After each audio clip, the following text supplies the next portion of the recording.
ದೇವ ನಿನ್ನಿಂದ ಒಂದು ಕೆಲಸ ಆಗ್ಬೇಕಲ್ಲಮ್ಮ. ಗುರು ನಿನ್ನ ಕಾಲಲ್ಲೇ ಗುರು. ಯಾಕು ನೀನ್ ನನಗೆ ಕೇಳ್ಬೇಕಾ ಗುರು? ಆರ್ಡ್ರ್ ಮಾಡ್ಬೇಕು ಗುರು ನೀನ್ ನನ್ಗೆ. ಇಷ್ಟು ಬೇಗ ಟೈಟಾ? ಇನ್ನು ಫುಲ್ ಬಾಟ್ಲ್ ಐತೆ. ಏಯ್ ಹಾಕ್ರು, ನಮ್ ಶಿಷ್ಯ ಚೆನ್ನಾಗಿರ್ಬೇಕು.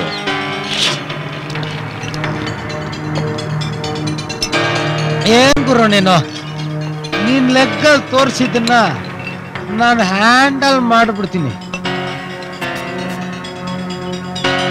ಎಷ್ಟೇ ದೊಡ್ಡ ವ್ಯಕ್ತಿ ಆಗಿದ್ರು ಸರಿ, ಅವನ್ ಕರಳು ಬಗದು ಕುತ್ತಿಗೆ ಹಾರ ಮಾಡಾಕೊಂಡ್ಬಿಡ್ತೀನಿ. ಅಂಥದ್ದೇನಿಲ್ಲ ಕಣ, ವೆರಿ ಸಿಂಪಲ್. ಇದು ಶಕ್ತಿಯಿಂದ ಮಾಡೋ ಕೆಲಸ ಅಲ್ಲ, ಯುಕ್ತಿಯಿಂದ ಮಾಡೋ ಕೆಲಸ. ಆದ್ರೆ ನೀನ್ ಮನಸ್ಸು ಮಾಡ್ಬೇಕಷ್ಟೇ. ಗುರು ಅದೇನ್ ಸಸ್ಪೆನ್ಸ್ ಅಂತ ಹೇಳು ಗುರು, ನನ್ನ ಕೈ ತಡ್ಕೊಳಕ್ ಆಗಲ್ಲ. ನಾನು ರಾಮನ ಬಂಟ ಹನುಮಂತ ಇದ್ದಂಗೆ. ಬ್ರೋ ನಿಮಗೋಸ್ಕರ ಯುಟಿಲಿಟಿ ಬಿಲ್ಡಿಂಗ್ ನ ತಗೊಂಡ್ಬರಲ್ಲ, ಇಲ್ಲ ವಿಧಾನಸೌಧಕ್ಕೆ ಸೇತುವೆ ಕಟ್ಲಾ? ಪ್ಲೀಸ್ ಅದೇನ್ ಸಸ್ಪೆನ್ಸ್ ಅಂತ ಓಪನ್ ಮಾಡ್ಬಿಡುಗ್ರು ನೀನು. ಅದೇ ಸಸ್ಪೆನ್ಸ್. ಮೊದಲು ನನಗೆ ಮಾಡೋ ಪ್ರಾಮಿಸ್. ಪ್ರಾಮಿಸ್? ಈ ಗುಡ್ನಾಣೆಗೂ ನಿಮ್ ಕೆಲ್ಸ success success success.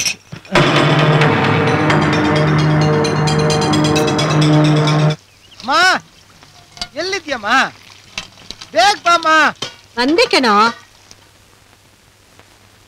Suchi ನಿಂಗೊಂದು suspense, ಬೇಗ ಬಾ. ಬಂದೆ ಅಣ್ಣ. ಇವನೊಬ್ಬ ಹೂ ಬಿಡ್ಸಕ್ಕೂ ಬಿಡಲ್ಲ. ಅಮ್ಮ ಇನ್ನು ಎಷ್ಟೊತ್ತಮ್ಮ? ಬೇಗ ಬಾಮ್ಮ. ಬರ್ತಾ ಇದ್ದೀನೋ. ಏನು ಅಷ್ಟೊಂದು ಅವಸರ ನಿನಗೆ? ಏ ಸುಜಿ ಬೇಗ ಬಾ. ಏನದು ಹೇಳ. ಎಲ್ಲಿ ಇಬ್ರು ಕಣ್ಮುಚ್ಕೊಳ್ಳಿ. ಏನಪ್ಪ ಇವತ್ತು ಇಷ್ಟೊಂದು ನಗ್ತಾ ಮಾತಾಡ್ತಾ ಇದ್ಯಾ? ಸೂರ್ಯ ಪೂರ್ವದಲ್ಲಿ ಹುಟ್ಟ ಬದಲು ಪಶ್ಚಿಮದಲ್ಲಿ ಏನಾದ್ರು ಹುಟ್ಬಿಟ್ಟಿದ್ದಾನೋ ಹೇಗೆ? ಏನಮ್ಮ ನೀನು ಯಾವಾಗ್ಲೂ ಹೀಯಾಳ್ಸಿದ್ರ ನಿನ್ ಕೆಲ್ಸ. ಅದಿರ್ಲಿ ಇಬ್ರು ಕಣ್ಮುಚ್ಕೊಳ್ಳಿ. ಇದು ಅಮ್ಮನ್ಗೆ ಇಡ್ಕೊಮ್ಮ, ಕಣ್ಬಿಡ್ಬಾರ್ದು. ಇದು ಸುಜಿಗೆ ಇಡ್ಕೋ. ಎಲ್ಲಿ ನಿಧಾನವಾಗಿ ಕಣ್ಬಿಡಿ. ವಾವ್ ಸೂಪರ್ ಆಗಿದೆ ಅಣ್ಣ. ಎಲ್ಲಿಂದ ಹೊಡ್ಕೊಂಡ್ ಬಂದ್ಯೋ? ಇದು ಹೊಡ್ಕೊಂಡ್ ಬಂದಿದ್ದಲ್ಲ, ಕೊಂಡ್ಕೊಂಡ್ ಬಂದಿದ್ದು. ಇಷ್ಟೊಂದು ದುಡ್ಡು ನಿಂಗೆಲ್ಲಿಂದ ಬಂತು? ಅಳ್ತರ ಮಾಡ್ದೆ ಹಾಗಂತ ತಿಳ್ಕೊಬೇಡಮ್ಮ. ಮೋಸ ಮಾಡ್ದೆ ಹಾಗಂತನೂ ತಿಳ್ಕೊಬೇಡ. ಸಂಪಾದನೆ ಮಾಡ್ದೆ ಹಾಗಂತ ತಿಳ್ಕೊ. ಸಂಪಾದನೆ ಮಾಡಿದ್ಯಾ? ನೀನ್ ಸಂಪಾದನೆ ಮಾಡುವಂತ ಕೆಲ್ಸ ಯಾವ್ದಪ್ಪ ಮಾಡ್ತಾ ಇದೀಯಾ?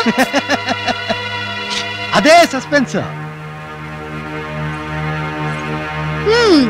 ಸದ್ಯ ಅಮ್ಮ ಈಗ್ಲಾದ್ರೂ ನಮ್ಮಣ್ಣ ಸಂಪಾದನೆ ಮಾಡಂಗಾದ. ಅಷ್ಟೊಂದ್ ಸಂತೋಷ ಪಟ್ಕೋಬೇಡಮ್ಮ. ಅವನಿಗಾಗ್ಲೇ ಸಸ್ಪೆನ್ಸು ಅದು ಇದು ಅಂತಿದ್ದಾನೆ. ಸುಮ್ನೆ ಇರಮ್ಮ. ಅವನು ಕುಡ್ದು ಸಾಕಾಗಿ ಒಂದ್ ವೇಳೆ ಒಳ್ಳೆನಾಗಿದ್ರೆ? ಅವನು ಒಳ್ಳೆಯವನಾಗೋದು, ಆ ಕಲ್ಲಿನ ಹನುಮಂತ ಸಮುದ್ರ ಹಾರೋದು ಎರಡೂ ಒಂದೇ ಕಣೆ. ನಮ್ ದೇವ್ರ ಸತ್ಯ ನನಗ್ ಗೊತ್ತಿಲ್ವಾ? ಸುಮ್ನೆ ಹೂ ತಗೋ, ಕಟ್ಟುವಂತೆ.